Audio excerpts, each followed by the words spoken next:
Amados em Cristo, graça e paz no Senhor Jesus. O tema de hoje é relacionamento, compromisso e intimidade com Deus. E essa nossa reflexão aponta para o fato de que, ao lermos a Bíblia Sagrada, vemos que em sua totalidade a Bíblia designa apenas uma intenção de Deus: ter um relacionamento com o ser humano para salvá-lo da condenação eterna. Em Gênesis, capítulo 3, versículo 8, diz que no final da tarde Deus caminhava pelo jardim do Éden para conversar com Adão. Isto é, o próprio Deus, amados, sempre procurou ter um relacionamento com o ser humano. Deus não desistiu de se relacionar com o ser humano após a queda em pecado no jardim do Éden. Observamos também Deus tendo um relacionamento com Abel, com Enoque, com Noé, com Abraão, com Isaac, com Jacó, com José, com Moisés, com o povo de Israel, e especialmente estendeu esse relacionamento com a humanidade toda quando se tornou humano na pessoa de Jesus Cristo, que tomou sobre si a culpa de nossos pecados e morreu em nosso lugar, crucificado. Mas ao terceiro dia ressuscitou, proclamando nova vida para as pessoas. Deus, amados em Cristo, ainda hoje procura um relacionamento com cada um de nós para que possamos conhecê-lo melhor e para que saibamos que os nossos pecados nos separam dele, pois ele é um Deus santo, sem pecado. Não existe nenhum tipo de relacionamento sem compromisso. Quando falta isso, falta respeito, falta verdade, falta sinceridade, falta tudo. Deus quer que tenhamos com Ele um compromisso, assim como Ele tem com nós. A Bíblia diz que o pecado nos afasta de Deus. Isso em Isaías, capítulo 59, versículo 1. Amados, intimidade com Deus não se constrói à distância. Se o pecado nos afasta dele, temos que procurar não pecar. E ao nos ver em pecado, com sincero arrependimento, então pedir perdão mediante a fé na graça que Jesus Cristo conquistou para nós. Em Hebreus 12, versículo 14, diz que sem ter uma vida dedicada, santificada a Deus, ninguém verá a Deus.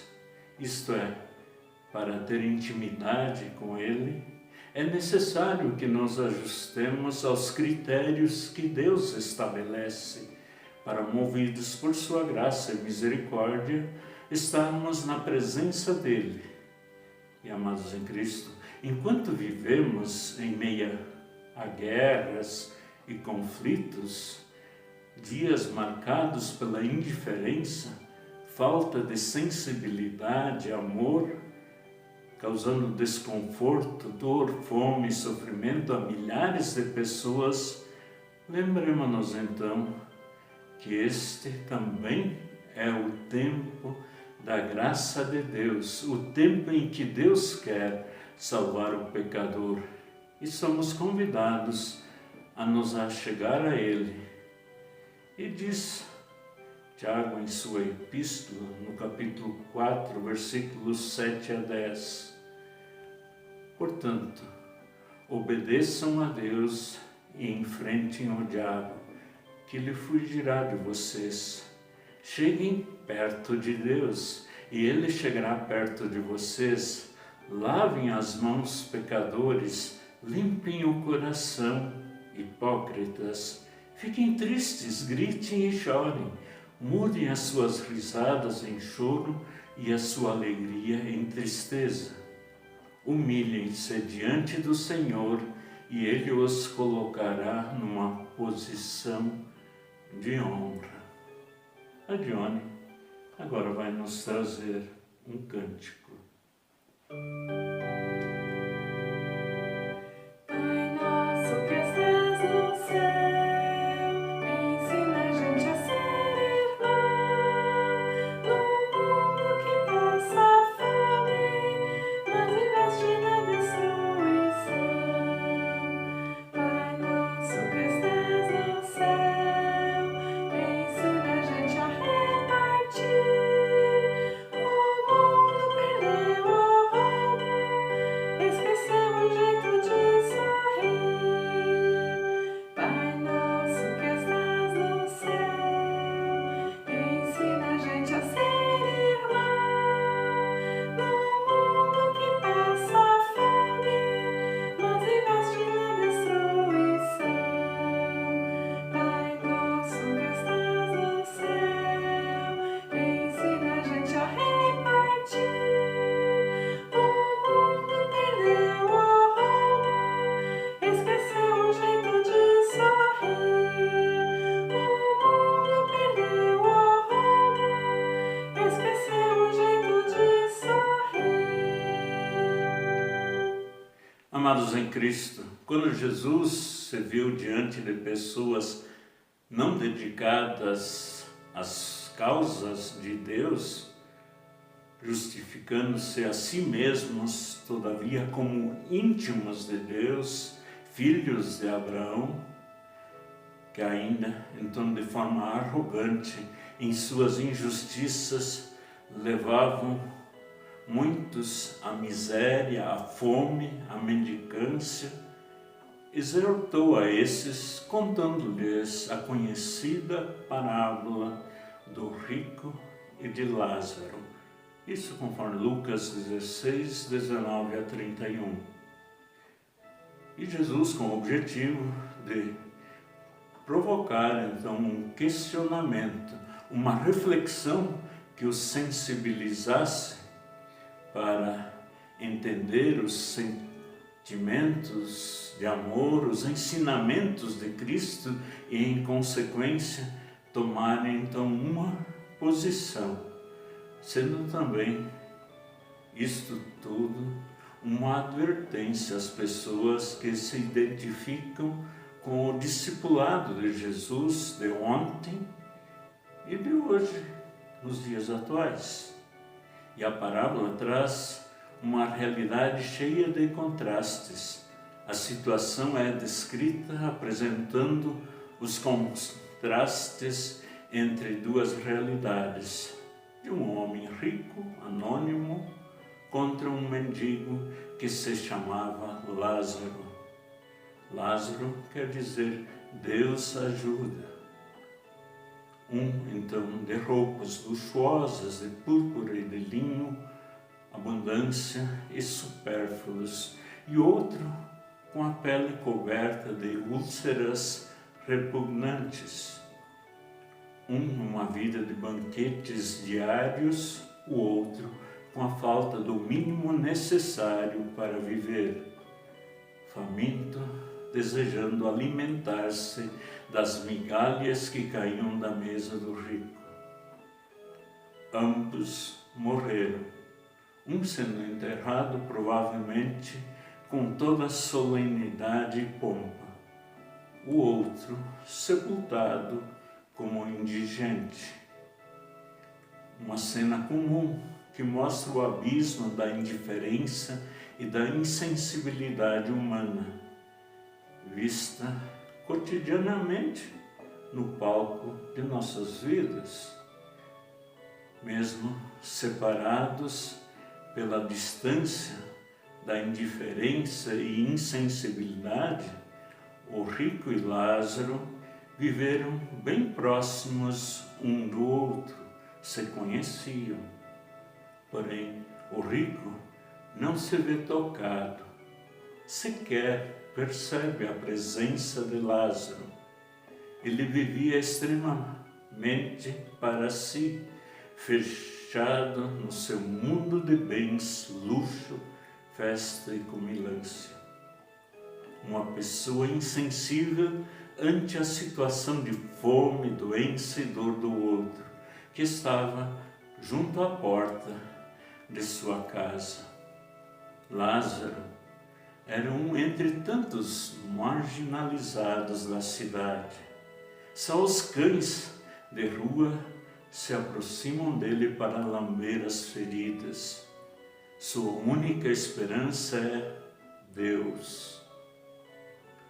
O uso egoísta, amados, o uso egoísta dos bens materiais cava um abismo entre as pessoas. Jesus quer sensibilizar as pessoas, desmascarar a sociedade, onde pessoas estão separadas por uma barreira invisível, que é a indiferença, a insensibilidade humana, que vem tomando conta das pessoas, inclusive das que se dizem íntimos de Deus, mas não se dedicam às causas de Deus. E Jesus então conclui a parábola mostrando a mudança de condições de vida que o rico e o Lázaro têm após a morte terrena.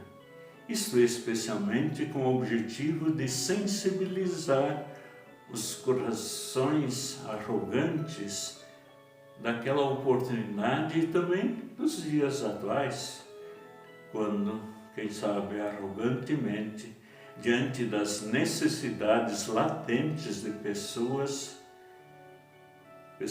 preconceituosas, não ajudam e ainda podem até dizer: não ajudamos vagabundos, sem conhecimento de causa. Após a morte, Lázaro é levado pelos anjos ao seio de Abraão, expressão figurada para falar do banquete do reino, conforme Lucas 13:28 e também Mateus 8:11. E assim o rico está embaixo, na morada dos mortos, para Deus, no meio de tormentos. Ele que antes tinha comida e bebidas finas à sua disposição, ainda de forma então agora arrogante, no inferno, quer dar ordem para que uma simples gota d'água chegue à sua boca por meio de Lázaro, diante de um abismo intransponível que separa os dois. Como também de forma então arrogante pede que Lázaro seja ressuscitado e vá à sua família para os notificar da vida hipócrita que levam, agindo no sentido que estes familiares e amigos não viessem também a perecer no inferno, sendo que então teve a resposta de que estes têm os livros de Moisés e dos profetas, aos quais deveriam dar atenção, ajustando as suas vidas aos ensinamentos que traziam.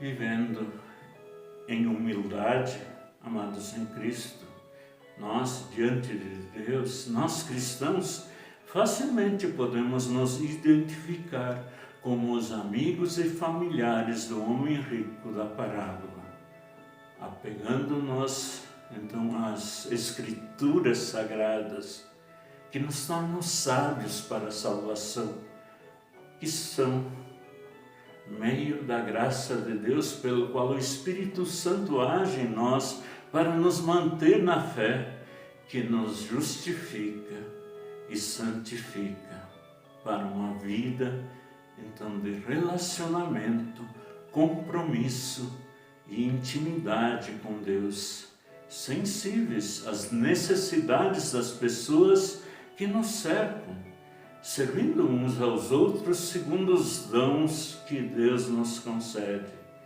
sensíveis às causas de Deus que quer libertar as pessoas de seus pecados e das consequências que trouxeram para as suas vidas.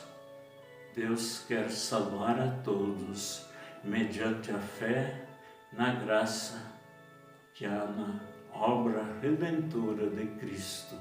Mantemo-nos num relacionamento perfeito com Deus, comprometidos com as suas causas, vivendo a intimidade com Deus, estudando, meditando na sua palavra, nos colocando em oração ao nosso Deus, sempre gratos e também suplicantes, pois precisamos que Deus abençoe as nossas vidas e a das outras pessoas também. Queremos ainda cantar.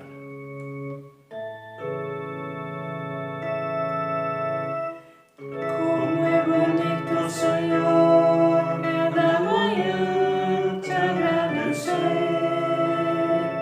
Mais uma vez teu amor vem me chamar para viver.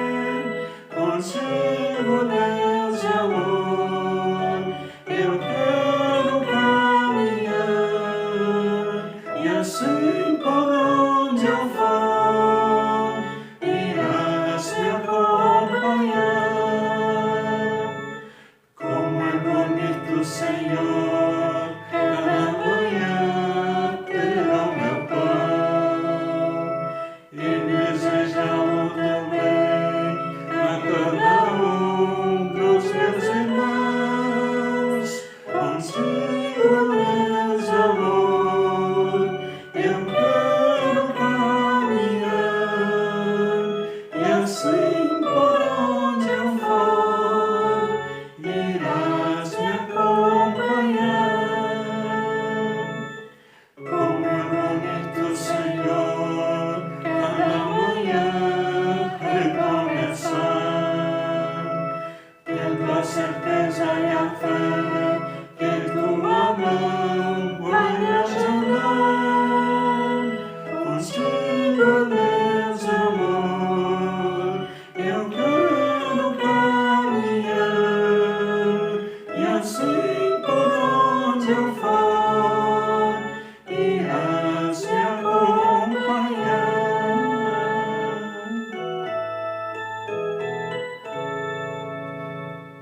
E que, acompanhados do bondoso Deus, todos tenham uma boa jornada pela frente. Amém.